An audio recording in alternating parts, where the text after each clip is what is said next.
4 na sanggol ang isinisilang kada oras. Teenage pregnancy is now a national social emergency. Pregnancy has always been a national concern.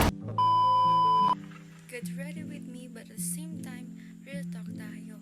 We're gonna talk about something important, lalong-lalo sa mga kabataan, and it's all about teenage pregnancy.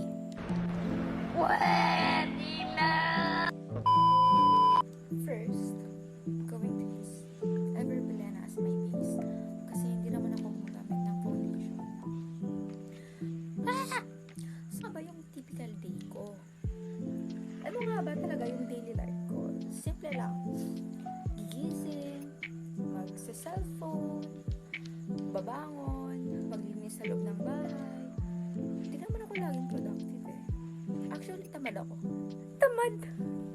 Next, I'm gonna put some eyeshadows on my lid. Now, let's talk about the advocacy.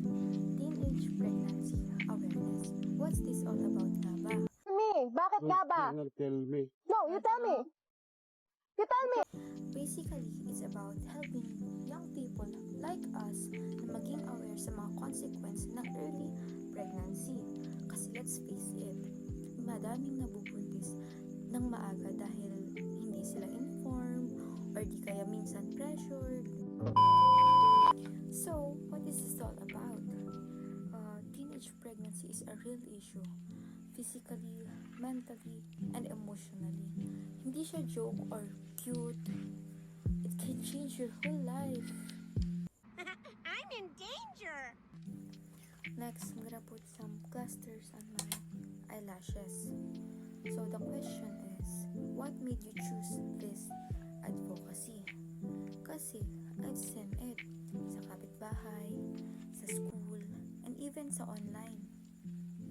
Some of them ay nawala sa school, nagka-anxiety, and sadly, walang support, and that hit me hard. Meanwhile, Why is it important to you? Important ito sa akin kasi I believe dapat lahat ng mga kabataan ay makapagtapos sa pag-aaral, reach their goals in life, and enjoy life lang. Hindi yung agad-agad na sila magiging parents. The question is, why should others care? Kasi hindi lang naman to issue ng isa eh. Lahat tayo affected dito. We can spread awareness, support friends, and educate others. Prevention is better than regret, right?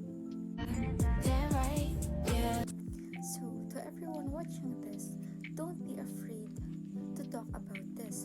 If you or someone is going through this, be a friend, not a judge. Let's normalize talking about sex, consent, and protection.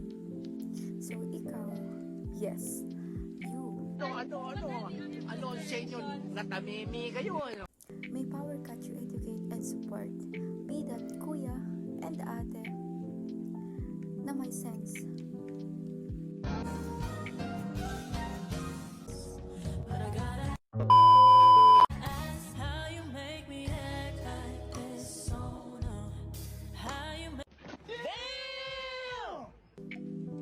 If you enjoyed this advocacy, please don't forget to like, share, and subscribe.